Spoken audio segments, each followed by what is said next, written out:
Today on this episode of Parts Hold, Here to fill the order, we are going to talk about the 5 characteristics of top dog parts managers. We are also going to talk about why Cliff is a stereotypical North Carolina guy. And then we're also going to talk about the value or lack thereof of being in first class on an airplane.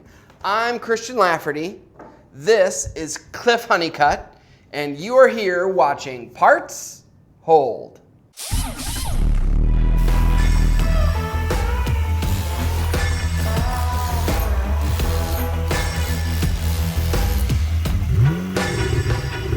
So we're in the, this is actually going to be our new set for Parts Hold, which also doubles as my office. What do you think? I think it's fantastic. I like the desk setup. I like the layout. I like the location. I like the view out front, though no one else can see what we can see. Yeah, I'm digging it. Yeah, it's pretty awesome. I know you can't tell, but the Tetris carpet in the background is probably my favorite part of this thing. Yeah. I think it's actually unique and really cool when you look at it. I think quizzing other people and asking them what they think it is another fun. It definitely is something I can tell that people aren't looking at me like they're looking backwards. So that's kind of the thing. It's a conversation piece. But, looking through you. Yeah, but we're not going to spend all day talking about that. I really want to talk about something a little more interesting. The fact that, like, what state are you from again? North Carolina. And, like, I feel like you make it a conscious effort to, like, embody the stereotypes that exist from everyone from North Carolina. So just curious, what did you do last weekend? Went a little fly fishing up in the mountains. Fly fishing, yes, the sport of champions. And tell me about that. Yeah, we had a great weekend. So I have 2 older kids, one that's in the military, and so he was in town for the week, and we rode up to the mountains, did a little day adventure, just the guys. Built a campfire. Did you cook your fish? No, we didn't cook the fish. Can't keep them right now. It's not time to keep them right now, so. Why? It's not legal right now. There's a fishing season in North Carolina? This particular species, yes. What kind of fish was it? A piranha? No piranhas. Oh. No, that's a little bit lower south than us. Would you eat a piranha? I'd give it a shot, yeah. Yeah. Now, if I would have caught the fish, we would have cooked them, but we pulled out a little grill, cooked there in the little area that we were at. Yeah, it was a great time. Nice. You see those creepy fish that have like human teeth? Not piranhas, but there are other ones. Yeah, like they have like rabbit teeth sticking out. Yeah. Super weird. I don't like those fish that much. Well, that's good. I'm glad you went out fly fishing. Hopefully you and the family had a good time. And then on your way here, just in case you guys wonder, so Cliff flies from North Carolina to Los Angeles, actually, to do this show with us. Sometimes when he's in store, he'll zoom in, but he's actually standing, literally, this isn't green screen. He's sitting right next to me now. But you got a little bit spoiled on the flight in, right? Yeah, got the little upgrade to first class, Yeah. had a meal, good seats. I sat at the window seat. I could have slept, but it was early in the morning, so I got a good chunk of reading done. It was a good morning. Yeah, I've always been interested in that. It's fascinating to me. Is like, let's say that the ticket normally from Charlotte to LA is like $400, and the first class ticket's $1,100, Yeah. right? So literally, you pay $700 to get off the plane 3 minutes faster. Yep. And get a TV dinner. Yes. But yet it feels so good. I think it's the space, the room. Now, I will tell you this, and hopefully no one that I've ever sat beside is watching this podcast. However, this morning, the young man that sat beside me slept most of the way, and I can appreciate that. However, the snoring, I cannot appreciate. Yeah, so you know what works? If they snore with their mouth open, drop peanuts in their mouth. I should have dropped a blueberry over there. That would do Roaming. the trick too. that Yeah. would have changed the whole outcome. Yeah. You know what? You hear that sound? I think it's the refrigerator running. I'm gonna go chase it. I don't even know. Yeah, I don't even know. I've thrown some zingers on you lately. Yeah, you've had Yeah. quite a few, and I'm Yeah. sure there'll be a lot more. And at least 2 of them have been good. That's not a confident head shaking. Yeah, no, I would say two of them. It's the delivery that I like the most, the setup. Yeah. I was actually going, just a minute ago when you said, did I hear the noise? I was thinking the noise on the outside or something else. I thought it was changing it. So the setup and everything was really good. So for that split second, you thought it was a serious Yeah, question? I was going to take off my mics, walk out, check out what was going on. You might not be able to hear this, but like actually we're in downtown Los Angeles, so like outside the building there are like sirens going off. There's construction across the street, but our team does a great job of actually making the sound amazing on these things. So speaking of sound, what is our topic for today, Clifton? We want to give you a list of how you can be a top dog parts manager. So would you say that like these are we have 5, right? 5 things. 5 characteristics of top dog parts managers? I think these are 5 skills that you need to possess, 5 skills that you need to work on, 5 skills that you need to build in order to get to the next level and become a top dog parts manager. Would you say that these things, like when you walk into a store that's got a really, really healthy parts department, would you say it's almost a slam dunk that these parts managers that are running a good operation have these things? For sure. I would say if you took a survey of all the parts departments out there that are operating at a high level, all of these skills and traits they possess, they're doing them, they work on them daily, and they continue to work on them. I love it. That's great. Well, let's get to it, shall we? Let's get number 1 right out the gate. Details matter. Sweating the small stuff. Gotta sweat the small stuff. I think it's important. Oftentimes everybody says don't sweat the small stuff, but in a parts department, it's the small stuff that makes the biggest impact. If I show a part on a shelf and I go to the shelf and I can't get it, that's going to mess up an entire job. I can't complete the job. I can't get good customer satisfaction out of it. I can't get my wholesale customer taken care of. I can't get my retail customer taken care of. So I think in that sense, accuracy of your inventory. But beyond that, I think a good pricing structure. Okay, so explain that a little bit, like unpack that for me. So I get it, like, you know, the thing that I would tell you is that the more that I do coaching, the more I actually think that the little details matter more than the big things. I would agree. So, you know, without kind of giving away or going into a complete crazy diatribe on pricing, like what is it that you see as the biggest mistake? What are the details that parts managers are missing regarding pricing? Well, I think that they think that pricing is some magical thing that they can't adjust. I think that they look at it and say, okay, MSRP is X dollars and I'm just going to roll with that. We need to set up a pricing matrix where we can charge more for some of the lower dollar items that we're selling more often, get a better dollar percentage on there, and as it escalates and gets up to the higher dollar ones, it kind of evens out itself. But I think a lot of parts managers are just scared to do it. Or they just use a generic matrix too, right? Like that's Yes. not really, maybe it's got a little bit of escalation in it at the low dollar amounts and everything like that, but it's not like, you know, I think that that's a big thing is that really, really good parts managers are strategic pricers. Well, I think that they're looking at layers. So they're sourcing it different so that they can price it different. They're pricing it different at different layers. They might break out a smaller dollar amount for certain items. It may be anything of that type of thing. But I think sourcing it different so that you can price it different is probably one of the keys to that. So on a general parts inventory, how much of your inventory are you pricing outside of your matrix?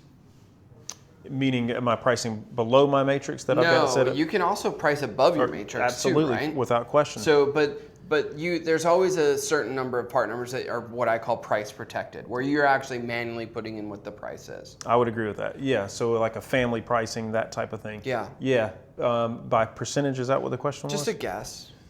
I would say 20% of the inventory. So 4 out of 5 parts are already matrix, easy stuff. Yeah. 20% of the inventory, you actually got to put some strategy. Yeah. So just maybe give me a couple of ideas. Let's say that we're in a Hyundai parts department. What are a couple of really good profit opportunities on certain parts? I think air, cabin, I think you can separate those. Price structure your air filters at one set price and price your cabin filters at one set price. It makes it easier when I'm pricing across the retail counter. It makes it easier when I'm billing parts out across the parts counter on backside as well. Also helps my service advisors to be able to price it easily. But I think you can easily set up a cabin filter, $33. So what I would say then, so I'm trying to make sure that, like, I want to give people a good rule of thumb. So let's say that we got 10 cabin filters, right? So if you're talking about family pricing, what you're doing is you're looking at like the lowest paid thing, the highest paid thing. But if you're trying to come up with the family price, do you err on the high side, I assume? Well, so on the family pricing, I'm also looking at the volume in which I sell that item. So if I have a really, really high priced item that I sell way less than my low priced, I can price that differently. So if I'm selling more often, I'm selling the low end, I can price that, strategic price that, have a good margin. The margin on the higher price one that I sell a lot less may be a smaller margin. Yeah. But across the board, it's the same thing. But I want to pay attention to the volume in which I'm selling it. Yeah, but I think the thing to remember at the end of the day is that in most cases, right, whether it's going over the counter or, you know, if it's for a wholesale customer or if it's for a customer in the service department, no one's selling you out over $2 on a cabin filter. No. Right? So I think that a lot of times what happens is that people price their filters ultra competitively. I would agree with that. And it doesn't necessarily have to be the case. I don't think it has to be. They came to you for a reason. And if you really wanted to get technical about it, in some ways the quality is not as good from the aftermarket as it is from the manufacturer. So if you're a parts counter person and someone comes to the counter and says, hey, I want to buy a cabin filter, and you say, okay, it's going to be $33, and they say, well, I can get one for $19 at Walmart. Yeah. What would you train your counter person to say? Well, I would want to control the verbiage of comparing the same thing. Let's compare the qualities of those items together. I think it's the same thing as buying green beans. You can buy green beans cheaper at Walmart too than the grocery store, but everybody's selling They're them. fresher at the grocery store. I would say they Walmart are. produce sucks. For sure. All right. We got off on a diatribe there, but that was really poignant. So that the details matter. I mean, even to what we're talking about. So Cliff is saying that, you know, when you think about it, how much training do we give the counter people for sales? Absolutely none. None. There's none there. So even if we gave them a little bit of a help, hey, if somebody comes in for a cabin filter, I would guess that 8 out of 10 counter people, if they give them the price of the 33 and somebody says, well, never mind, I'll go get it somewhere else, they'll be like, okay.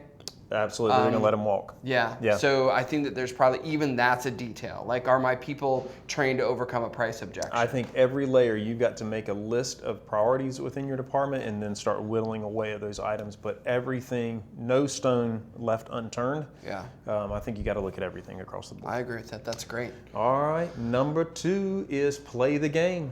Number 2 is play the game with the OE manufacturer, and I would even say with the upper management.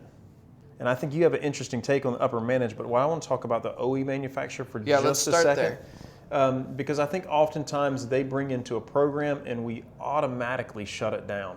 We automatically think it won't work in our weather, in our market, in our economy. We automatically don't want to be involved in it, and we think from a parts side of it that they're trying to take advantage of us. Mm-hmm. Now, there may be a scenario where they're out to gain for themselves, but I think in most scenarios, you've got to look at what's best, and you've got to have a vested interest in the OE manufacturer. We've talked about it before about how some of the manufacturers are going to go direct to consumer with the car sales. They can't do that on the service side. They're not going to open service centers, and so they're going to, a focal point for them is going to be part sales. They're going to be looking for opportunities to push those parts and sell more parts. If we're playing the game and we're strategic in the way we look at their automatic replenishment orders, or the way we look at their accessory programs, or any other program that the OE manufacturer may offer us, I think we really have to look at the rules and guidelines there, and we have to be willing to put ourselves out there in some case and take one for the team. Yeah. Did you participate in everything? Most everything I participated What would be when you wouldn't? If it was a program, so way back in the day, there was programs where you won trips. And I remember working for a dealer one time that said, if you win this trip, you'll no longer have a job. Because essentially what the manufacturer put out there was, if you buy enough parts, you can win this trip. So you're essentially buying the trip with the owner's money. It's an interesting way to look at it. Now, we won the trip. but we won it because we grew our business and we did it the right way. Yeah, so maybe the right thing for your owner to say would be, if you win this trip but you do it at the expense of my inventory, Yes. then we have a problem. Yeah. But if you do these parts purchases and then actually what happens is our actually part sales go up, I'd be all in on that. Right. Yeah, that's interesting. I wonder if they still do that. A lot of for the parts managers, Yeah, I don't know. trips and stuff There like used that. to be some really cool ones out there, though. Yeah, for sure. I remember, honestly, I don't know. It's funny. We were talking earlier about watches, and I've got 2 watches. Didn't pay for either of them, but I got them. I won them. So I have a Rolex and then a Breitling watch that I won because, and believe it or not, me and my parts manager both won the same watch. Oh, wow. So we each got a watch. But essentially, the way that they worked that was they tied the parts purchases and service sales together. So I think that's a thing that they've done as time has gone on. It used to be really, really separate. There's probably some older guys that have been in the business a long time that can remember the Chrysler Dodge Jeep days. They had what they called EOS orders. And so it was some fast-moving things, and you build up points, and you could order lawnmowers or camping gear or anything of that nature. But yeah, there was trips. I remember trips to Aruba and Hawaii and Europe, and yeah, there's some great trips out there. Yeah, that feels. I think that they've gone away from that, and I would say almost that it feels dirty. It does feel like you're playing. You're buying a trip with the owner's money. But I love the ones. I love any kind of a program that's a discount. Right, when you buy in bulk from the manufacturer and stuff like that, and then we actually just work a little harder to get that inventory off. My favorite, I think my favorite manufacturer programs are accessories. Absolutely.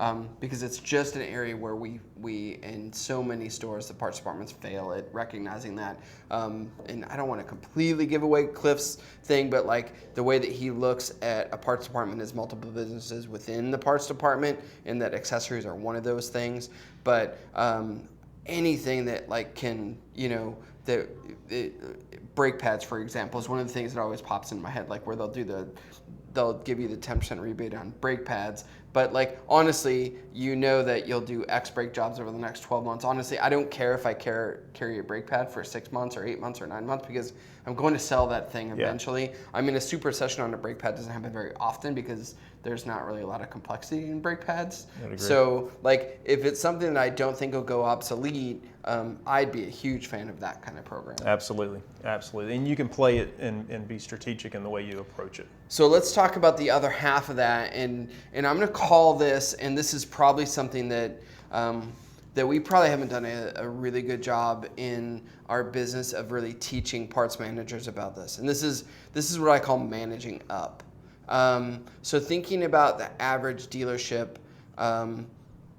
do GMs and owners hang out in the parts room? Never.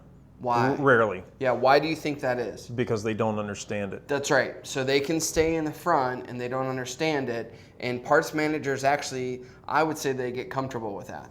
As a matter of fact, they probably get nervous when the GM or the owner comes into the parts room. I know when I was in a store, the last thing I wanted to do was see the owner or the GM because I knew something was wrong. So my advice is go the other direction and pull them closer.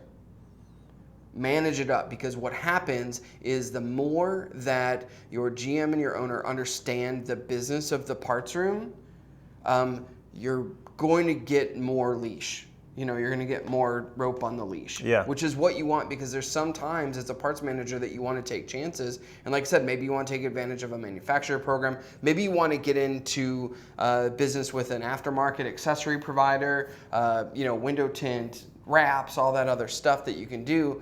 But you're not going to get that kind of autonomy if the parts department isn't, if it's a Rubik's Cube to the general manager. So I think that what you do is, without getting into the weeds, you have to explain to your owners, general managers, whoever's kind of giving you the okay on your dollar amount for your inventory, you have to explain to them what it is and what's the ROI on the product. Right? So what's the ROI on my parts inventory? You start to talk like that, and then they're going to give you the power that you need to run your department. I think you got their ears wide open at that point, and they're focused on it. I think you even do a features benefits of why and how we can get the return on investment. That's great. Well, and then report it back to them, right? So at the end of the day, I think what we're doing, in the parts department, we're not doing a good enough job of telling the story. You know, and I also like if you wanted to get really, really good at managing up, you could tie CSI. You know, like how satisfied are customers in relation to how fast do you hand parts over the counter. That's great. Like, so if you know that your store is really good at customer satisfaction on the service side or really good at accessories on the new car side, as a parts manager, you need to take a little bit of credit for that. Not a natural thing for most parts managers to take credit, absolutely right? not. They literally just kind of, they're just trying to stay under the radar. Yeah, they want to be in the shadows. They want to be away. They don't want to be seen. They don't want to draw attention to themselves. I would agree with that. I've never seen anybody really good at growing their parts business stay in the shadows. They got to come out at some point. Would agree, without question. So number 3 is kind of leads straight into that, and that's embrace some change. Embrace the change that's taking place in the industry and embrace some change within your department. There may be some things that you need to look for and look at that you're not paying attention to now. I think Chris stated, and I'm probably going to butcher this quote, but you can't see if your eyes are closed. Is that right? Is that the way he presented that? Butchered? You really butchered it. Like, Yeah. honestly, so I was thinking like he was going to mess it up just a little bit. No. But here's the real criticism. You can't read the label of the jar you're in, Well- is what he was trying to say. What did you say again? You So, can't no, see so- if your so- eyes are closed? So the thing he said the other day was when he was talking about seeing things out there, and you can't see what's needed if your eyes are closed off and you're shut off to the change. Maybe he's talking about a different quote. Correct. So he didn't. But that picture was in our old office. I'm sure it's going to be here too. But that was a painting. Such a great. It really great is a quote, good one. isn't it? But it's the same thing. Like I need to embrace the change. I need to see what isn't there. I need to look for different avenues. Most of the time we get stuck in the mud, we get complacent, we get happy, we stay in our office, and we don't want to get involved because we're trucking along normal. And again, as you just stated a minute ago, under the radar, off to the shadows. But if we embrace change and look for opportunities to advance and change and grow our business, I think it opens up many, many doors. So give me a specific example. I've got one in my head, but I'm going to see if you have the same one. Give me a specific example of a change opportunity that you've seen a parts manager do, and what's it done for their store? In recent times, Sure. so I would go off of tint because I was in a store recently that did tint, and the money that they were making off the tint was pretty astounding. Yeah, as opposed to most dealerships, what they're doing. What are they doing? They're with tint? usually just sending that stuff They're out. subletting And it. there's sometimes, I've seen it, where you go into a store and the service department has a bay tied up and a guy's in there tinting in that bay. Yeah, from another place. Like literally. Yeah. Not paying any rent, not paying anything off of that. Parts is making no money off of the rolls, everything like that. But this right? particular store is doing spray and bed liners out of their location. Great. They're doing tint, and they are making quite a bit of profit off that tint. Yeah, because the markup on the tint is great, right? So the whatever they charge per yard for the tint, you're getting an amazing markup when you're going to, whether you're putting it on internal vehicles or selling it to the customer. The margins in parts on that particular stuff. And I also am really impressed with the way that those machines are built nowadays. There's really minimal waste on the tint too. It's not like it used to be. No, there's So- some out there that are coming pre-cut too. But Yeah. this particular dealer has the machine that you're talking about that cuts it to specs. Well, in a lot of cases, the tint company will let you use the machine. You just buy their tint. Oh, that's great. Even less investment. Yeah, it's pretty fun, right? Was that where were you at on that one? A Chrysler store in Orlando. No. Did I have the same one that you were Oh, choosing? no, you had a totally, but yours was a great example Okay. anyways. Mine was the inventory management with scanning. Oh, yeah, that's a good one. I think that's a great one. I think that's another avenue, though, a lot of dealers aren't looking at. Yeah, but but the natural instinct would be, no, we check our parts in, Yeah. right? We check them in every day. That's what I've been doing for 25 years. But barcoding, scanning, all that other stuff, like the thing that you were talking about earlier is the efficiency part. That's what's fascinating. I think it's a game changer, and we're kind of talking about scanning in your inventory. And if you think about the way we've normally done it for most years, we typically, if we're getting large inventories in and daily stock orders, and they're 100 pieces or so, there may be 2 people back there checking it in. It's usually taking place pretty long. We're then having to print stuff off and let the parts advisor know what parts are here for his wholesale customer, print that off, then get our trucks on the road, let our service department know what parts are here. When you're scanning it in, it's instant. Yeah. I think that's one of the things that I think is the coolest. You're scanning in, it's instantly there. If a parts advisor comes in, he can automatically bill the stuff that he knows he's waiting on. If a service advisor comes in, they can automatically see what was received for the day. I think that's a great way to look at it. And if you're not looking to change, then you're not interested in doing it. But I think you're doing yourself a great injustice. That's good stuff. I love it. All right, number 4. We're moving along pretty rapidly here. Number 4, be a student of the game. Be looking for things that are changed. Be looking what's revolutionary out there. Be looking for things that are cutting edge. For example, if you would have talked to somebody 20 years ago about a scanner, it was just coming out and there were some issues with it. Of course, yeah. But those dealers that are looking for those items now, those dealers that embraced it then are super efficient now. And I would venture to say that most of your large stores are doing that. Yeah, that's good. If you were a parts manager, would you go to SEMA? Absolutely, because I think you can get tons of ideas there. For products to sell. For example, Yeah. the wraps, the wrap thing on cars has become a huge thing, especially if you're in a Highline store.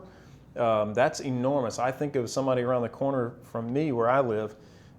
He changes his about every 6 months. Wow. And it's really cool. I think he actually works at a company. I actually know he works at a company that does it. But he's got insider. Yeah, he changes it, but it's really neat. It's a great advertisement for him and his company. And not to mention, everybody's kind of looking and trying to see what's the new scheme that he's putting on. Yeah, I think that the amount of information that's becoming available to parts managers has gotten way better over the last couple of years. So there's good stuff coming out there, and don't be afraid of it. I think you hit it between the eyes and see what stuff works best for your business, and know that you're going to try some things and they might not work. But, you might. But you'll learn. Yeah, for sure. So the last thing is kind of going back a number of years, but I think it's a lost art, and so discovering the lost art is number 5. And what I mean by that is most parts managers back in the 60s and 70s could transfer standard measurements to metrics measurements. They could go to a shelf and find a bolt for a customer and take care of a retail customer that was looking for a particular bolt. They also knew generally what crossed over different models and different lines. I know that that's changed considerably now with the new model stuff. However, there's still an element there that we could really get involved in and pick up some of the old things. Again, goes back to being a student of the game, but discovering a lost art of being able to translate things and know what fits for different models. That's great. What an awesome list. That was really cool. So those were the top 5 characteristics, skills, however you want to do it, of top dog parts managers. Cliff, hit us with that list one more time really quickly. All right, number 1, detail matter. All the details matter. Number 2, play the game. Number 3, embrace change. Number 4, be a student of the game. And number 5, discover the lost art. Okay, so there you have it. Stay tuned. We got some more great content coming up on future episodes of Parts Hold.